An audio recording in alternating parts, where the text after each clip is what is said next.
A white man, when he finishes with you, though you have kids with you, believe you me, anything that man do for you, he will charge you for it. That is the fact. Magical and mythical white men are and how they treat black women just like queens all the time.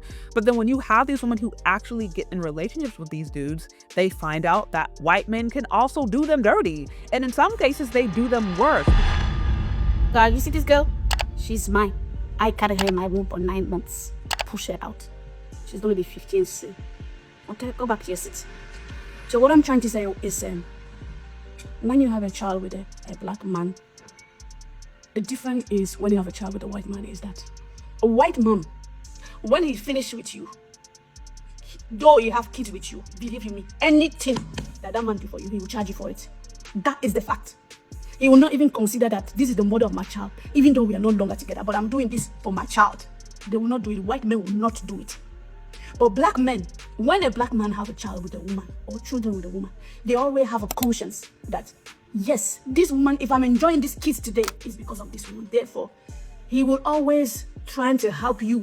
A black man will not tell you, the father of your child, that is a black man, say, oh, I need you to pick me something up from this place and drop it to me. A black man can never ever charge you for it. This is really, really, really interesting. So, for all of the divestors out there who love to talk about how black men do not show up for their children, here you have a woman who actually expanded her options and procreated with a white man. And she is sitting here telling you the difference between her experience with having a white baby daddy and presumably a black baby daddy. And this narrative is quite different. And you know, it's so interesting.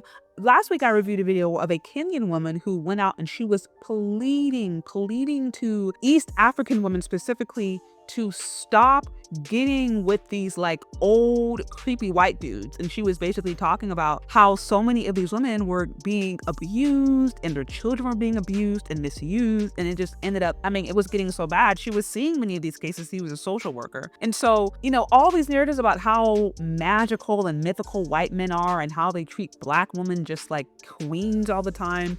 But then when you have these women who actually get in relationships with these dudes, they find out that white men can also do them dirty. And in some cases, they do them worse because there's not the cultural connection. There's not even the community there to hold them accountable. And that makes it even worse. So like the situation with this woman, like I don't exactly know like the dynamic, you know, is she living in Africa and she's with a white man? Did she go to Europe or the UK or America? She was a white man. We don't know. But anytime you're dealing with someone of another race, especially if they're like an immigrant and they're coming from a different culture, it can create all these dynamics, all these issues, because this dude can come in there, get a woman knocked up, and then bounce. There's nobody in the community who's going to try to hold him accountable. There's not any social pressure or shame.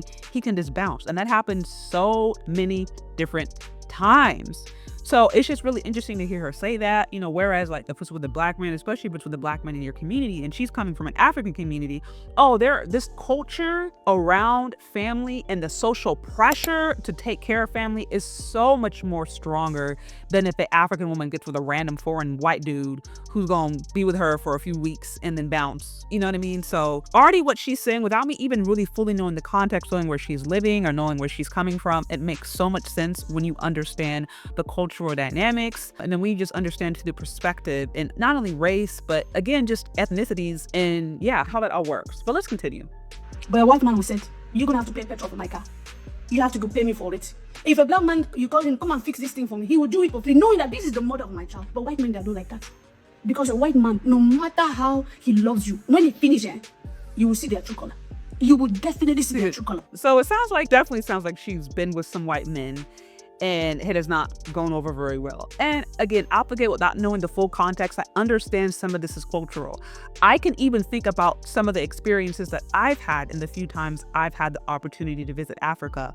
And I just noticed how the locals treat each other, how they will treat elders, how they will treat guests. Like I remember last time when I went to Nigeria, there was just a lot of hospitality. They were very, very incredibly welcoming, wanting to pay for everything, giving gifts, especially if someone was like guest or invited from like an elder. Like if an elder brings somebody in and they're like, this is my friend, like you just get treated with so much respect and honor. So, and it was like people were very much like, it was their honor and it was their privilege to be able to take care of you, whether it was buying you food or giving you gifts or taking you to the restaurant or whatever. It was like, there's this big culture of honor that I really noticed when last time I had a chance to visit. And that really resonated with me. And that does not exist in America at all. It does not exist in Western cultures. Western cultures are very much individualistic, very much capitalist, very much you kind of take care of your own, I take care of my own. We kind of do things individually. So I can just see, just strictly from a cultural vantage point, how if a woman creates a man who comes from a culture like that, where everything is a dollar and everything is individualistic, versus you're coming from a community where you work, you do things communally, you live off of honor, you live off of like, you know, the honor of your parents' name, your family's name, like you're coming from a community standpoint versus what works for me individually. It's a completely different paradigm. So what she's saying, again, very much makes sense. And it would make sense that if she was to have children with men from her community and they have a shared cultural understanding and they also have a shared value as far as community, what it means to create a child, of course, I see her having an easier time and probably a more enjoyable time raising that child with the Black man in her community. And these are the challenges that can exist in interracial relationships that are oftentimes not talked about. Let's just say the best case scenario, the person she was with wasn't racist, which sometimes can happen. You have these ladies who get with dudes who are racist, you know, actively, and they create kids with them. But let's say in the best case scenario, even the guy she's with isn't racist, yet and still, they're still coming from a different cultural vantage point. They still have different ideals about how to raise kids, what that means about money, and that is still going to create some tension, especially if they don't work out. So it's so easy to want to try to compare and trash the worst Black man to the best white man. That happens so much with all this rhetoric and all this propaganda that's happening online, but it's not really reflective of the reality, and it's not taking into account how complicated these relationships can be when you're doing different cultures. Okay, almost done here. You will even forget that you give him a beautiful children. You will forget that one day you were both happy. You will forget all the time that you're together. He will throw it. In fact, if you're not careful, he will make your life miserable. You will probably go and humble yourself because they will make your life hell. This is white men for you. Black men, they have conscience. That's why the Bible tells us that we should not go and marry them. White men should not marry Black women. Now she wanted to bring the Bible into it. I mean, listen, hey, I am not against, I understand we all have our own individual journey spiritually. People have their own individual journey to basically surrendering their life to God. So I'm not getting mad, but I always find it so funny when people want to throw the Bible out the door and not bring it up when it comes to basically them doing what they want to do. And then when life blows up, then they want to go to the Bible and be like, see, you know, and listen, I mean, that's probably many of us at some point. So this is no judgment. I know. I just thought it was funny. Let's continue. Black women should not marry white men. White men and white women. Black men and Black women. That's how it should be because our culture stands. We have a similar culture, even though Africa is a big. But in Africa, we have what we call culture. So we have. Yeah, Africa, no, like I said, Africa is huge. I mean, the continent itself is huge. There's so many diversity of cultures, diversity of phenotypes, diversity of so much. But like I said, there's still a shared similarity that I think just Africans and Africans across the diaspora have, even if they don't think they do, even if they don't think they agree, you know? So we have conscience to how to treat one another. White people as well, they have their own culture. That's why it's better for a white man to take a white woman to marry a Black man. Okay, so I mean, that's pretty straightforward. I mean, it's unfortunate that she had to go through the experience of, it sounds like, creating a child or maybe some children with a man who it sounds like she had a horrible, absolutely horrible relationship with, hence why she's creating this video. And now she's, you know, pro-Black. Black women need to be with Black men.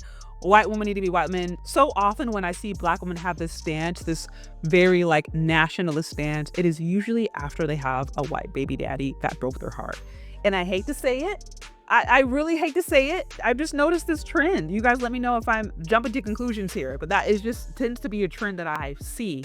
So yeah, really, really interesting. Obviously what she's talking about is, yeah, there are going to be cultural clashes, or at least cultural challenges that two people come together when they are of different races, different ethnicities.